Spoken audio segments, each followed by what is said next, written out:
Okay, so welcome to our last section, section 4, atoms and nuclei. Now we're going to start off this section with topic 1. Okay, and what we're going to look at is the structure of an atom.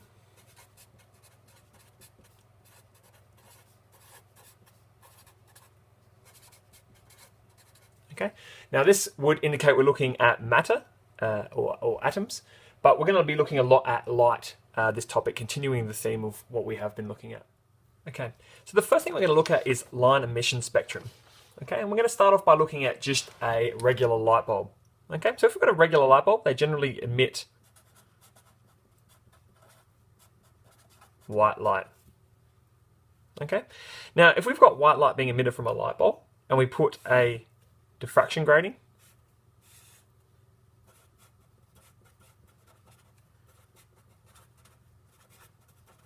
or we put a prism in the path of that light, we're going to get the separation of light as we've seen over the past few weeks. Okay, now we know white light is made up of all the colors, so we're going to get separation. We're going to get a red band,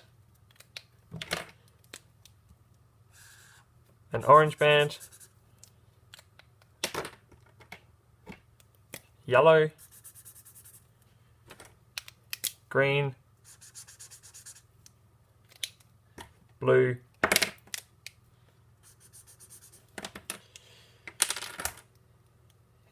indigo, and violet. And finally, violet. Okay, so what we're going to do is we're going to get our white light come in. And it's going to be separated into all the colors that make up white light. Now, what we're going to look at during this topic is if we heat up, let's say we've got some source, some gas source. All right, if we heat up some gas, we're going to get the emission of light as well. Okay, now we saw this with our sodium lamp. So you would remember we turn on our sodium lamp, and after a while the gas heated up, and we got the emission of a yellow light. Okay, so when we heat up a gas, if we put that through a diffraction grating,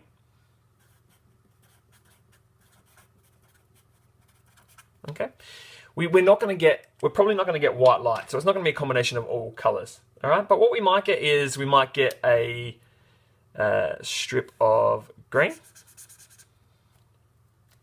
Let's say we get some blue and an orange line as well emitted from there. All right. Okay. So basically what we've done is we've heated up a gas of a pure element like sodium in the lab. Okay, that's going to cause some light to be emitted. And if we put this through a diffraction grating, or in other words, look at it through a spectrometer, we're going to see this emission spectrum. Okay, and this emission spectrum is unique for each gas, and we can actually identify which gas it is from the emission spectrum. Okay, so just to make everything clear, I just want to highlight. Firstly, this gas is hot. Okay, and it's also a pure. So point 1, it's hot, and it's also a pure element.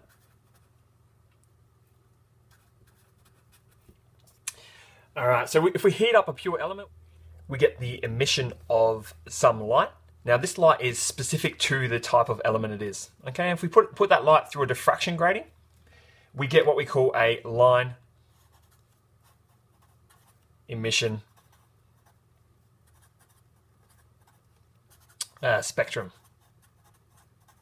Okay, and we can analyze this, and depending on the type of light emitted, we know which atom the gas was. Okay, so this is a way of identifying different types of atoms. So what these discrete frequencies suggest as well is that there is an existence of discrete energy level in atoms, and we're basically going to have a look at that now.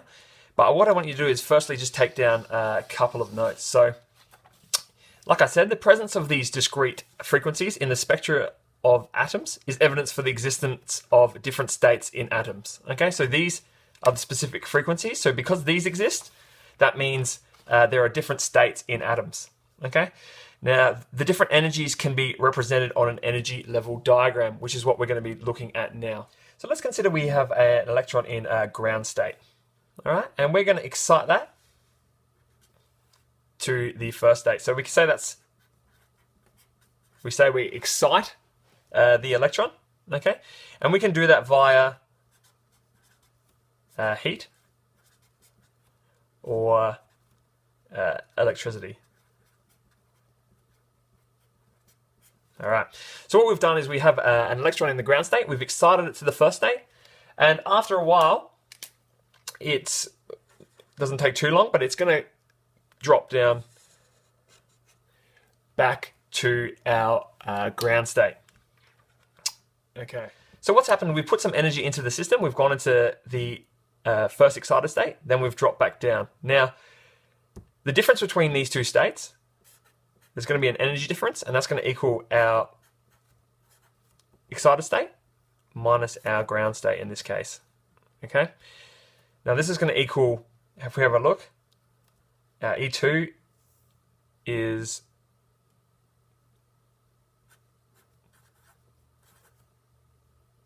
and we're going to minus away our E1.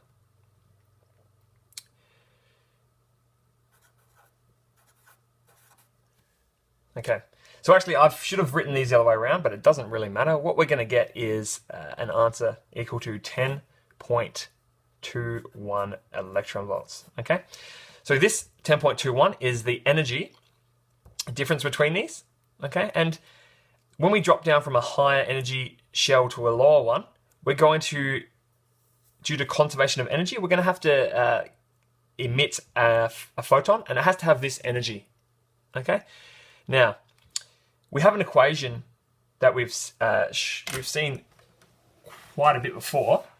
That is, I'll just slide up. E equals HF.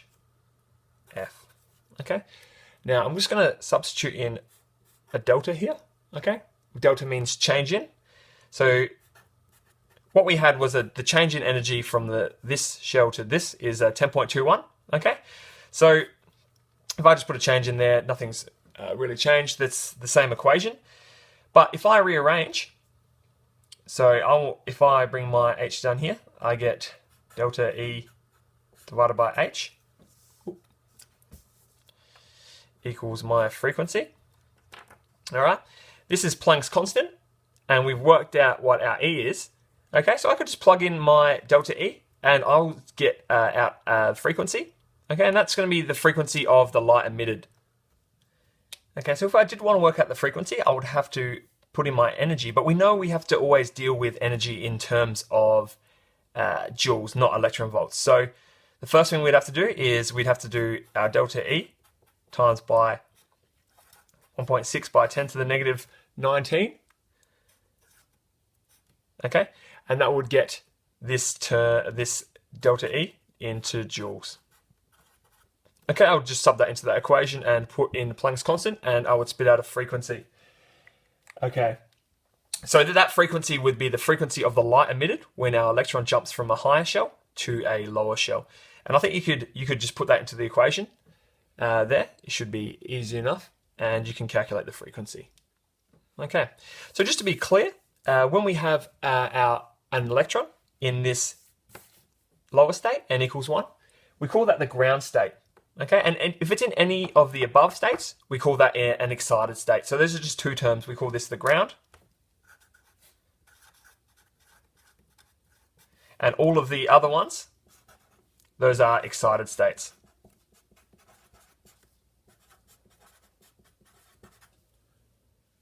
Okay, so we only specifically have to know about one of these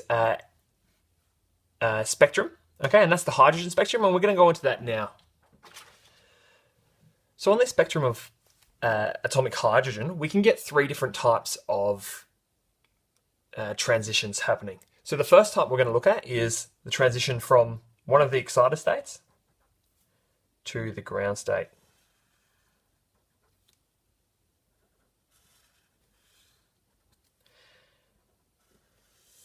Okay, and this is going to happen from all excited energy levels to the ground state.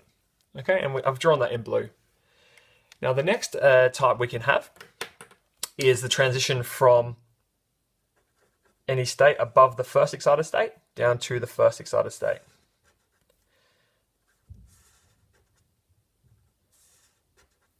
Okay, and finally, if you can see the pattern, we're going to have one more, and that's transitions down to the second excited state. Okay, now these transitions are all very important and all have distinct properties. So the first lot of transitions, they have the greatest energy and frequency. Okay, now because they have the greatest energy and the greatest frequency, those things are inversely proportional to the wavelength. So what they have is the smallest wavelength, or lambda. Now just above, I'm going to label this, give it its name. So this is called the Lyman series. Okay, and it falls in the UV region. So the next transition we have is our green, and what we have is this green. It occurs, so we said that this was in the UV region. This occurs into the visible region. Okay, I'm hoping this green texture is in the visible region right now, but that's what it says, visible region. Okay, and we call this the Balmer series. And I might just write that in. We call this one the Balmer series.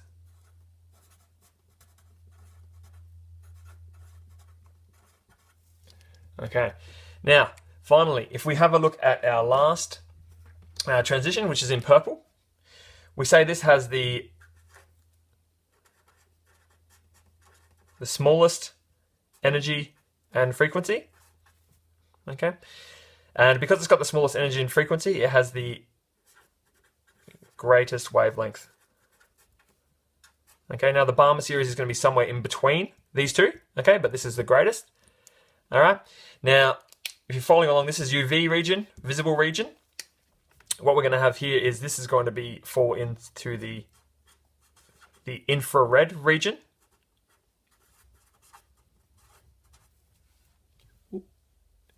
And we call this the Passion series. Okay, so we have three series: the Lyman, the Balmer, and the Passion.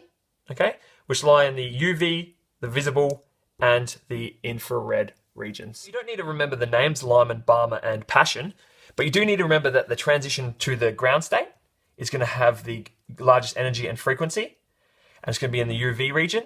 Okay, you need to know the transition to the first excited state is going to be in the visible region, and the to the second state is going to be in the infrared region. It's going to have the smallest energy and frequency. Okay, so the names aren't important, but the properties are very important. So the final concept we want to look at is ionization energy. Now I want you again to take down these notes. So the ionization energy of an atom is the minimum energy required to remove a single electron from the atom in its most stable or ground state. Okay, so basically what that means is it's the energy required to get it from its ground state, so down here, all the way up to this energy level at an energy of 0 electron volts. Now, this is where ionization occurs, which means our electron has been removed from our atom. All right. So basically the way you do that is you look at the ground state, okay, and you see the difference between the ground state and the ionization level. Okay, so in this case, the difference between these two is 13.6 electron volts. Okay, and this is our ionization energy. Okay, again, to get it to joules, you're going to multiply by 1.6 by 10 to the negative 19. Okay, so that's the end of this video.